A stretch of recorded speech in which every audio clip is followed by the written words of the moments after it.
இதை பாருங்களேன்,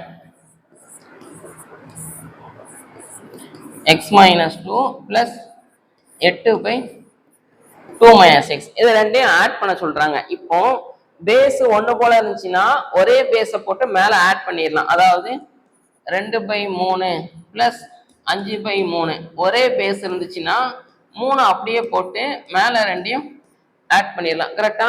இப்போ இதுக்கு என்ன வித்தியாசம் அப்படின்னா, இங்க பிளஸ் எக்ஸ் இருக்கு, இங்க மைனஸ் எக்ஸ் இருக்கு.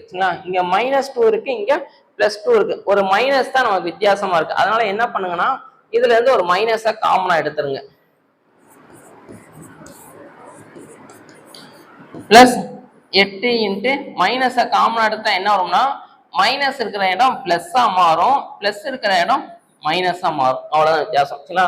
உள்ள இருந்து ஒரு மைனஸை காமனா எடுத்தோம்னா பிளஸ் இருக்கிற இடம் மைனஸா மாறும், மைனஸ் இருக்கிற இடம் பிளஸ்ஸா மாறும். பிளஸ் ஆஃப் மைனஸ் மைனஸ், கீழே பேஸ் ஒன்று போல வந்துருச்சு. X cube plus of minus minus, இந்த 8 நான் எப்படி எழுதிக்கிறேன் அப்படின்னா 2 கியூப் அப்படின்னு சொல்லி எழுதியிருக்கேன். இப்போ மேலே வந்து a cube minus b cube formula என்ன வரும் அப்படின்னா,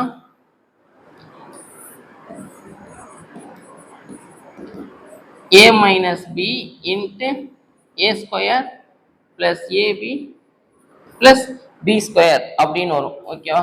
அப்போ இந்த ஃபார்முலா அப்ளை பண்ணுங்களேன். அப்ளை பண்ணா x minus 2 into x square plus 2x plus 4 by கீழே வந்து x minus 2. இது எதுவும் கேன்சல் ஆயிடும். அப்போ ஆன்சர் வந்து x square plus 2x plus 4 வரும். ஓகே.